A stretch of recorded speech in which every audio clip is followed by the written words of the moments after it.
If you're wondering which midlaner to pick or how to drop the right one, this guide is for you. Quick warning, this guide is very info dense.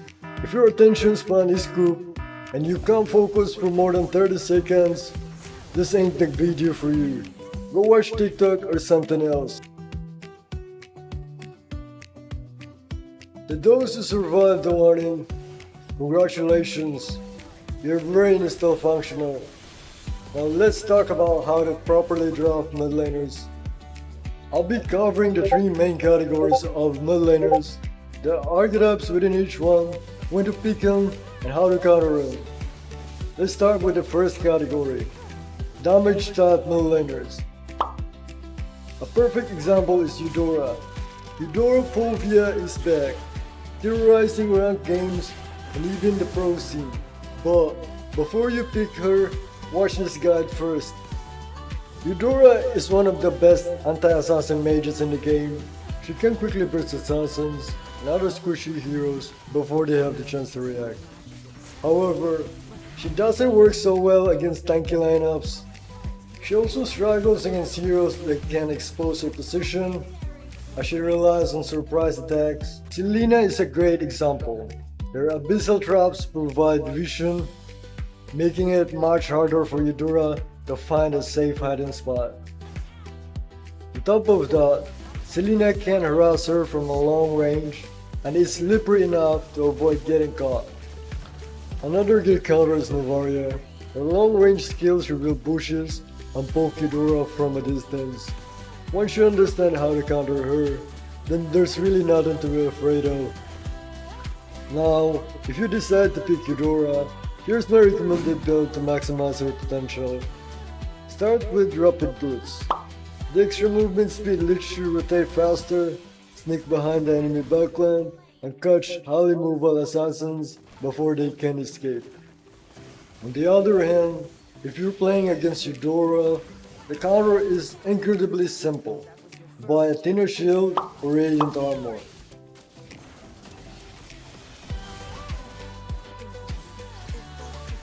Next up is Citian. She's a utility mage. Her main strength is her global ultimate, which allows her to assist teammates anywhere on the map. It also reveals enemy positions, making her effective against heroes that rely on hiding and ambushing. This makes her an excellent blind pick. A blind pick is a hero you can safely choose before seeing the enemy's wrath.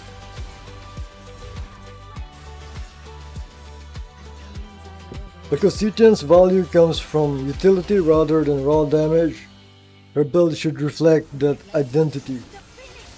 The mistake many players make is forcing a damage focused build on her. They try to maximize burst damage, but in the process, they sacrifice survivability and mana sustain. This creates a bigger problem. You lose map presence. Every time you're forced to recall for HP and mana, you lose valuable time.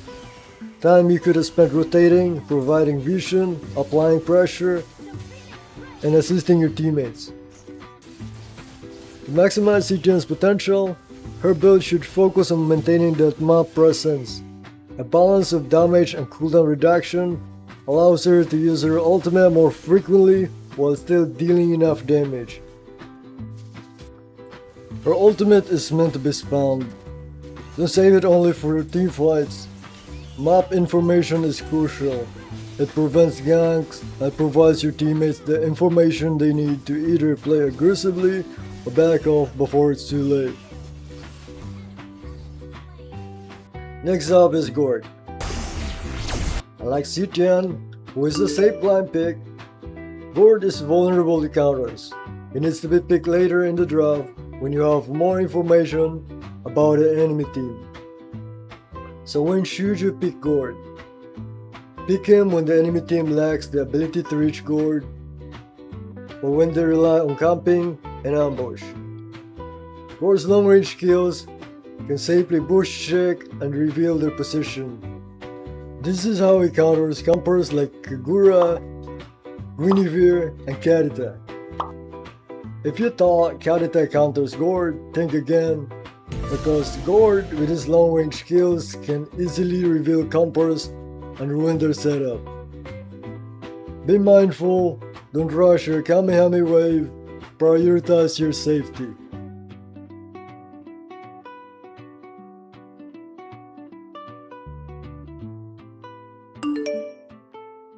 Avoid picking Gord when the enemy draft has multiple heroes with insane mobility and burst damage. Examples are Freya, Hellcart, Saber, Joy, and others. Gord thrives when he can maintain distance, space control, and apply pressure.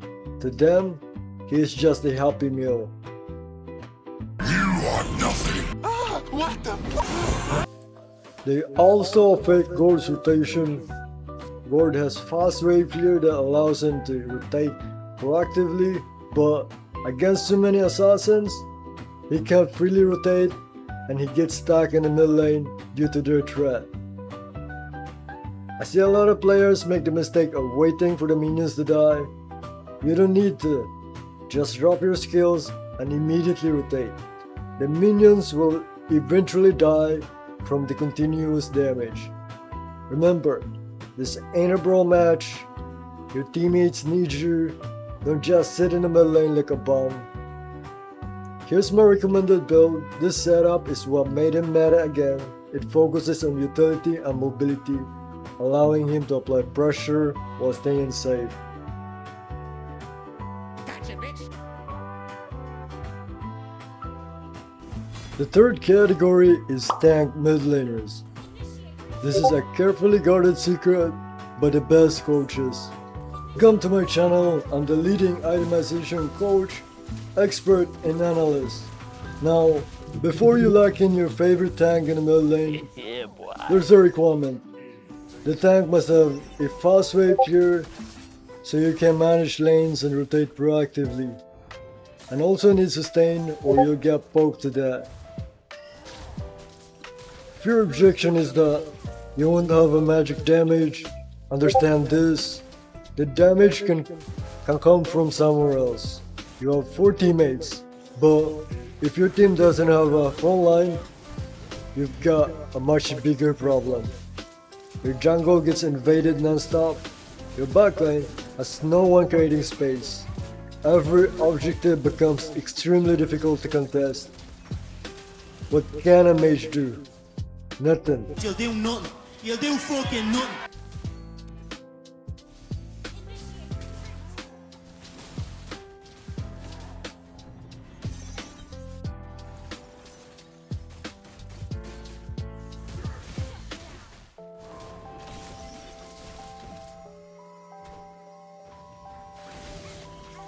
Burrick in the mid lane is even better than Roam. Here's why. In the Roam position, Burrick feels squishy, especially in the early game, but that is because the Roam position has the lowest income. In the mid lane, he gets access to gold, allowing him to buy defensive items earlier. This is how he becomes a totally different beast.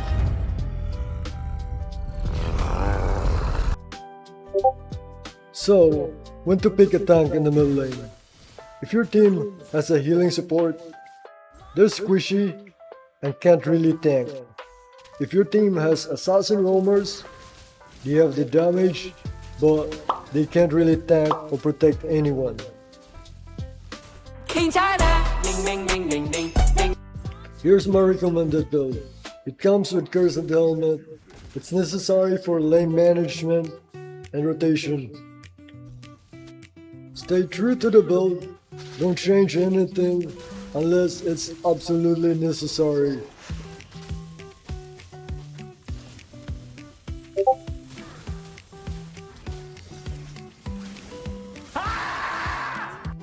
Another proven and effective tank in the mid lane is Hilda. That's fucking illegal. A good mid laner needs a strong wave clear. They don't necessarily have to be mages, so long as they have those traits. Hilda even clears waves faster than most mages. On top of that, her durability and damage allow her to pressure opponents with ease. Here's proof that Hilda works even at the highest level. Master the basics. Another brilliant coach drafted Hilda in the Midlane during a professional match, and they went on to dominate that game. MP, but they still want to go all out. MP just a little bit more, but how do you go? Much work. That fight rate is still weak miss. But Demon Kai is under pressure. Ooh, Demon Kai will be taken out immediately at the same time. If it works at the highest level, it can work in your ranked games too. That is what you will learn from me.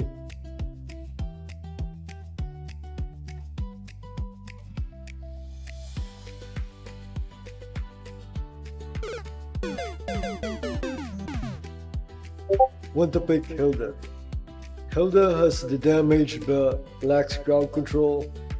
Before picking her, make sure your teammates have reliable crowd control to compensate.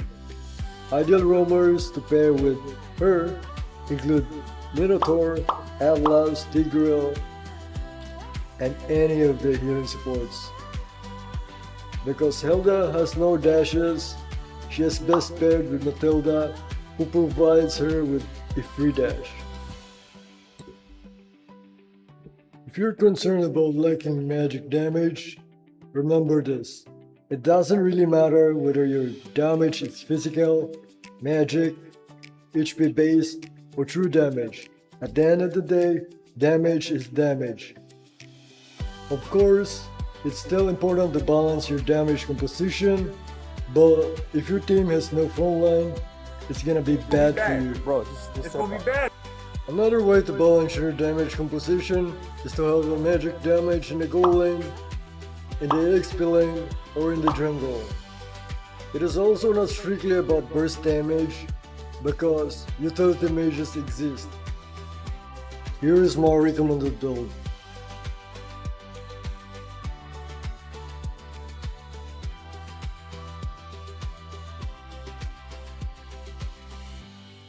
Quick recap. There are three main categories of midlaners: damage, utility, and tank. Each category has its own archetypes. One of them is the counter assassin. It specializes in hunting assassins, minimizing their impact, and taking out the high priority targets. Kadita is one of the best assassin style mages. She has excellent mobility, multiple escape tools, and can use Petrify both offensively and defensively. Her ultimate has a ton of outplay potential as it can damage their damage. However, counter assassin mages also have their own counters, reveal type mages. They can easily expose Kadita's location with their long range skills. Examples include Gord, Sitian, Navaria, and others. Before I forget, here's my recommended build for Kadita.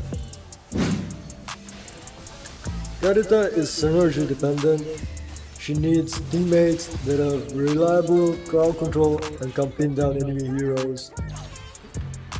When things go wrong, they also provide her with a safe exit. Because she is teammate dependent and vulnerable to counters, she doesn't work as a blind pick. Here's a demonstration on how to actually draft Kadita.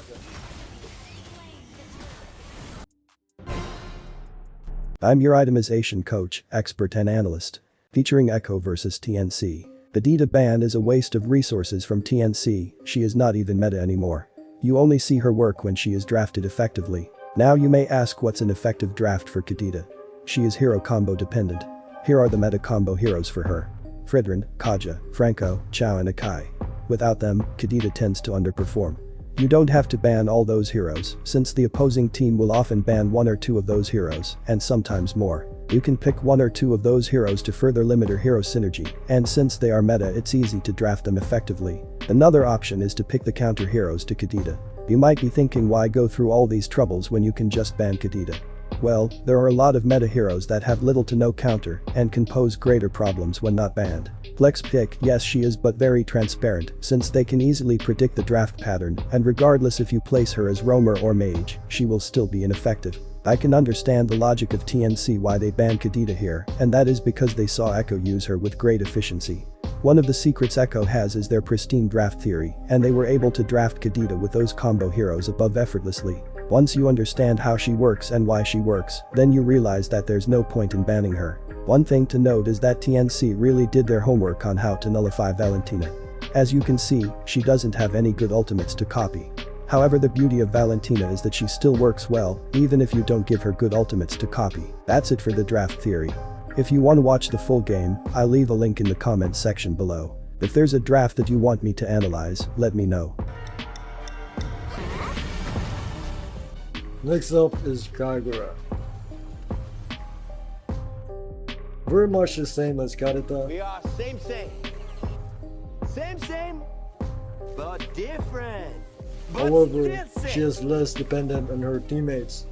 What sets her apart is her built-in Purify, which makes her very difficult to catch. And so, if you're ready to crush the dark system and absolutely dominate the game, join my private club. While everyone copies pro builds, you gain the itemization edge. Learn tactical builds from the leading itemization authority. Stay miles ahead.